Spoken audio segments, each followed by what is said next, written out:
27 वर्ष इनकी उम्र है। कृतिका नक्षत्र में इनका जन्म हुआ है और महादशा जो है 2031 तक राहु भगवान की चलेगी। लग्न चार्ट आपके सामने स्क्रीन पर है।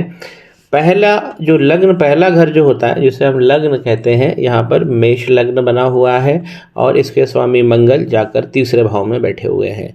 14 डिग्री के बैठे हुए हैं। बहुत बहुत अच्छे मंगल इन्होंने पाए हैं। ऐसा व्यक्ति पूरे जीवन भर पराक्रम करता है और यहाँ पर एक शुभ प्लैनेट के साथ में लग्नेश का युति बन गई है। तो मंगल और वीनस, मंगल और शुक्र, ये जब भी साथ में बैठेंगे तो बहुत सारे अच्छे रास्ते खोलेंगे, लग्जरी लाइफ भी देंगे और जीवन को जो प्राप्तियां हैं वो सरल सहज करेंगे। मंगल और वीनस हालांकि एक चीज़ ये जरूर करते हैं कि मल्टीपल अफेयर जरूर कराते हैं, तो एक से ज़्यादा महिलाओं के साथ इनके संबंध रहने वाले हैं। हम खास बात पे आते हैं जो इन्होंने कर्म के लिए पूछी है। कर्म को देखने के लिए सबसे पहले हमें 10वां घर देखना चाहिए। ये 10वां घर होता है। इनके कर्म में बार बार प्रॉब्लम आती है। कुछ काम ये चालू करते हैं फिर बंद हो जाता है, फिर से स्टार्ट करते हैं, फिर नया काम करते हैं। घरेलू स्तर जो इनकी होम प्लेस है वहाँ भी करते हैं और बाहर जाकर भी करते हैं, लेकिन वही ढाक के 3 पात कुछ समय काम चलता है और फिर इनको वहाँ से वेदना मिलती है और काम भी इनका रुक जाता है। कर्म के लिए सबसे पहले हमें ये 10वां भाव जरूर देखना चाहिए। तो ये 10वें भाव के यहाँ 10 लिखा हुआ है, यानी यहाँ पर बना है मकर राशि बनी हुई है। इसके स्वामी बने शनि, जाकर 12वें घर में बैठे हैं। ये ही सबसे बड़ी प्रॉब्लम है। तो शनि का उपाय करना चाहिए, क्योंकि शनि जब भी 12वें में बैठे हैं, कोई भी प्लैनेट हो अगर वो 6, 8 और 12 के साथ संबंध बनाता है, जैसे यहाँ का जो प्लैनेट है कर्म का, उसने 12वें घर के साथ संबंध बनाया है, तो इसीलिए कर्म में इनको निसंदेह प्रॉब्लम आएगी। ये पिता का स्थान भी होता है, तो यहाँ पर इनको जो पिता है उसको भी ये संघर्ष करवाते हैं। अब शनि और केतु जब भी साथ में बैठते हैं तो ये प्रेत योग बनाते हैं। ये शनि और केतु जो है, शनि और राहु से ज़्यादा खतरनाक शनि और केतु कहे गए हैं। शनि केतु, मेरा ये अनुभव रहा है कि शनि और केतु अगर कुंडली में बैठे हुए हैं तो एक शूल जीवन भर आपको चुभता रहेगा, कुछ ना कुछ लगा रहेगा। यहाँ पर इनका कर्म का क्षेत्र, इसमें इनको जिंदगी भर प्रॉब्लम बनी रहेगी। यही चीज़ हमको निकालना है। अगर हम प्लैनेट के हिसाब से देखें तो कर्म और न्याय के जो प्लैनेट कहे गए हैं वो शनि कहे गए हैं। इन्होंने केतु के साथ बना लिया है। तो जब हम घर के हिसाब से देख रहे हैं तो भी हमें प्रॉब्लम दिख रही है।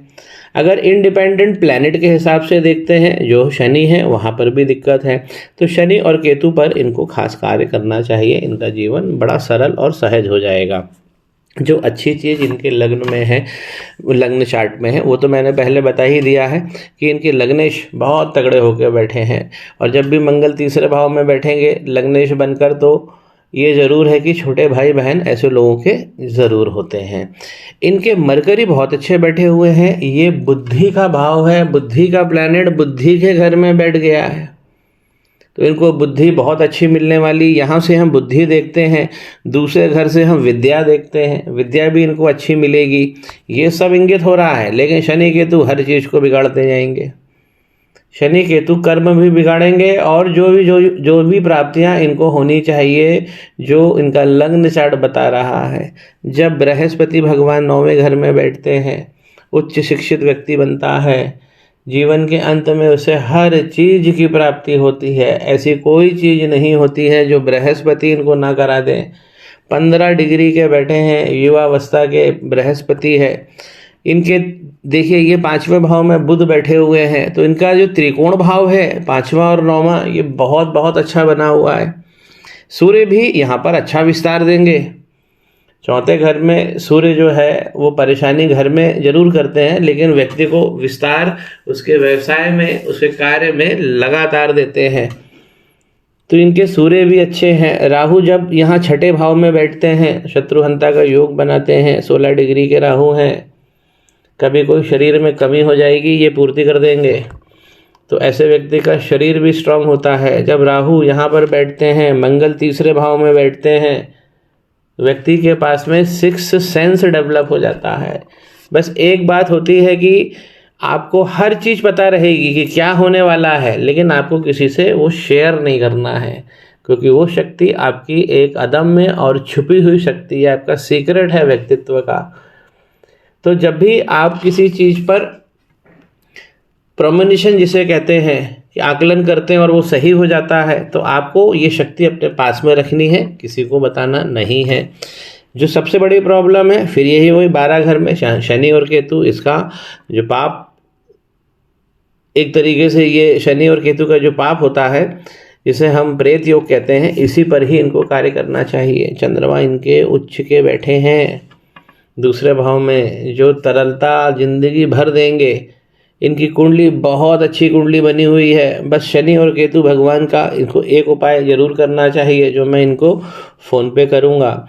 नवांश चार्ट में हम ये देखते हैं कि पहले घर में अगर शुभ प्लैनेट बैठ गए तो व्यक्ति का जीवन सरल हो गया, सुखी हो गया।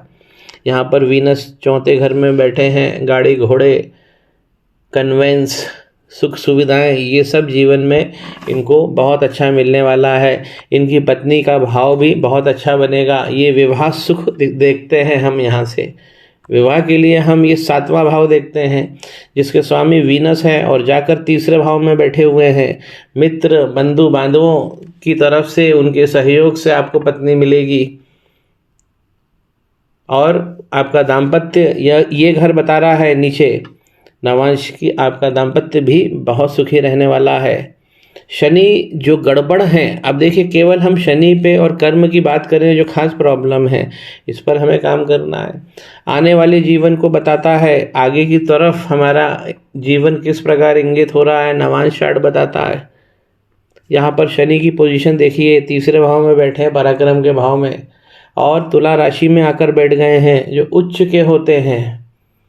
तो शनि पर्वत इतना, और जो मैंने इनके हाथ में भी देखा है वो वक्री जा रहे हैं, और 3-3 बार से वक्री हो गए हैं। इस एनालिसिस में ये निकल के आता है कि यहाँ पर शनि भगवान की प्रॉब्लम है जड़ में, लेकिन आगे हमें किस प्रकार का भाव देने को तैयार है भगवान देना चाह रहे हैं। शनि भगवान अगर तुला राशि में बैठे तीसरे भाव में आके, तो व्यक्ति को सारे भाव मिलेंगे, कम मेहनत से ज़्यादा प्राप्ति हो जाएगी। लेकिन हमें यहाँ पर खास है जो इनको सुधार करना चाहिए। तो कर्म का जो क्षेत्र है इनका बहुत ज़्यादा शनि केतु के कारण बिगड़ गया है, इसी को हम शापित दोष कहते हैं। तो इसी पर मैं इनसे चर्चा करूँगा और इनकी समस्या का निराकरण भी हो जाएगा।